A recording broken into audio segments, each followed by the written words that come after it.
guys, Joe here from XFoxGames. Check it out. We got the Adventure Force Liberator. Now, I get it. This is not a latest, greatest blaster out by Adventure Force. It's actually been out for, I think, probably about a year or so, and we've had it kind of in our inventory of things to get to for probably like 4 months, and we're finally getting around to a lot of these blasters that we've been trying to get reviews for.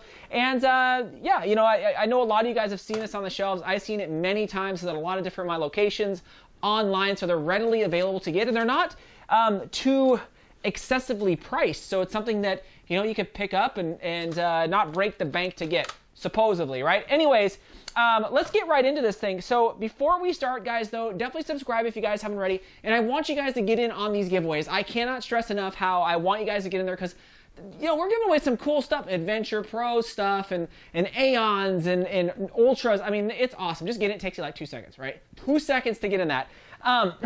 Anyway, you know, Adventure Force, especially over like the last part of 2020 and even this early part of 2021, they've come out with a lot of cool blasters that have really changed the game, right?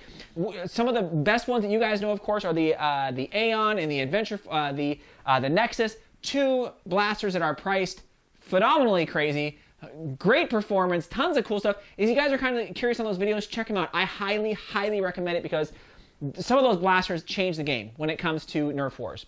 Now, this particular blaster, again, it's the XL10 Tactical Liberator. You know, it reminded me when I saw it of the Takedown, right, by our Nerf rivals, kind of their competitor. So you guys can kind of see it's very similar, so I'll pull it up here. I mean, they're very, very close blasters, and you'll see, I mean, the functionality is almost identical. The FPS is really where the Takedown kind of takes the bank. It shoots probably about 90, was it 90, 95 FPS? And you guys will see, this doesn't shoot that fast, but still, I wanted to show you guys that, because I know some of you guys are probably going to ask, you know, how does that compare to the Liberator by Adventure Force? So I figured I'd throw that up so you guys can kind of see it. But let's hop in, take a look at the box first. So the front of the box, not too crazy, right? It comes with 10 rounds, performance FPS, pump action, ball blaster, Liberator. It looks pretty cool.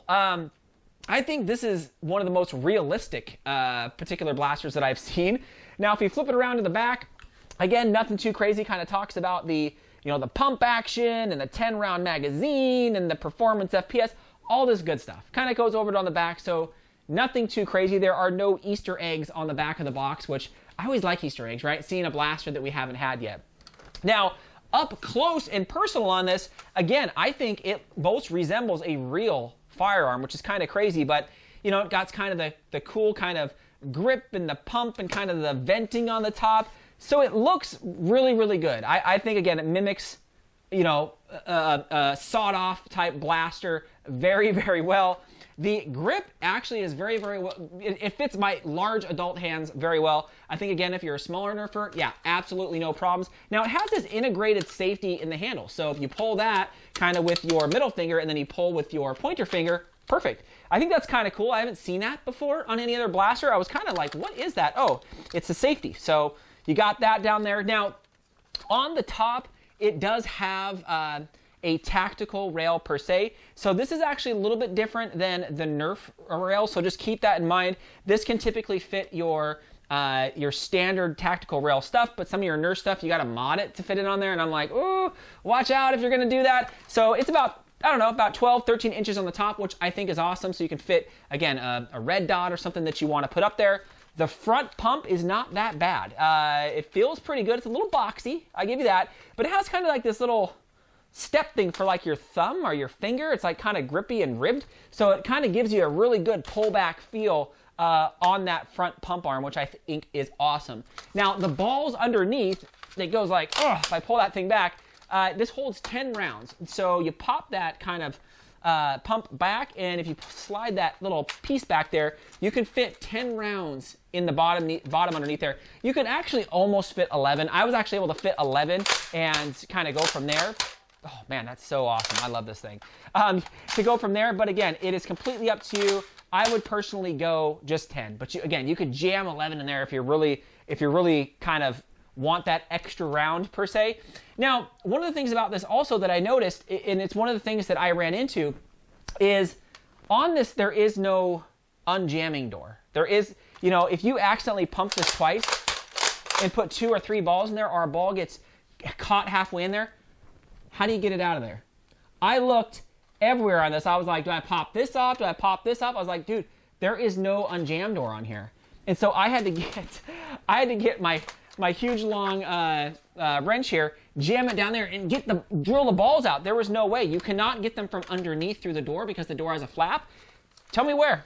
Maybe I'm missing something, but unfortunately there is no Unjam door. So that is the only thing that I noticed with this blaster where I was like, oh man. Because once I double fed it and I was like triple fed it, I was like, what is going on? And I could see all of them just jammed in there. I was like, oh my gosh, okay. I was like, yeah, how do I get it out of there? So this became my best friend. So let me know if you guys run into that. Now, the balls that come with this are kind of unique. So they're a little bit different than the rival balls. So I'll pull it up here. The rival balls tend to have like these little dimples in them, more like circular. And then you'll notice the X-Shot stuff have more like a hexagon. And then these have more of a triangle shape. And I shot all the different balls out of this thing, from the X-Shot to the rival.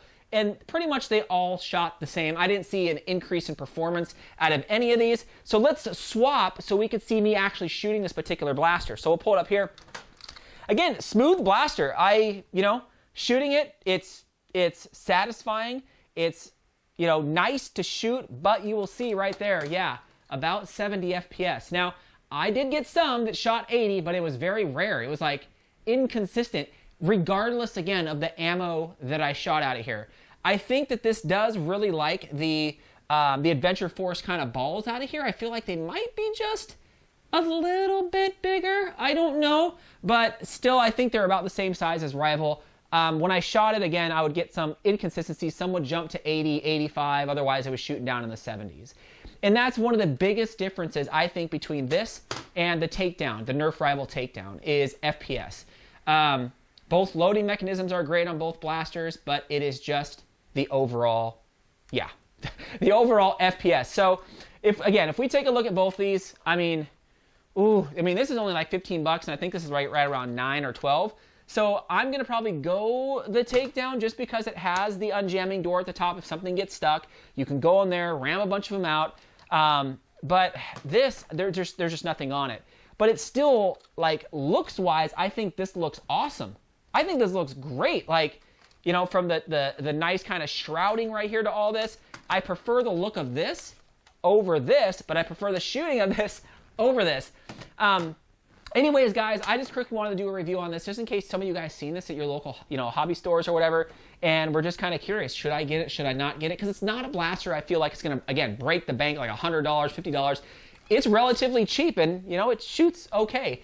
If it shot 90 consistently, I would have been super pumped. I would have been like, man, that's friggin' awesome. But unfortunately, yeah, it shoots right around about the 70 mark, which I was hoping that it was going to shoot faster because a lot of the Adventure Force stuff just shoots much quicker. Anyways, again, guys, definitely subscribe if you haven't already. Again, please get on those giveaways. I can just, again, not stress enough how I want you guys to win stuff.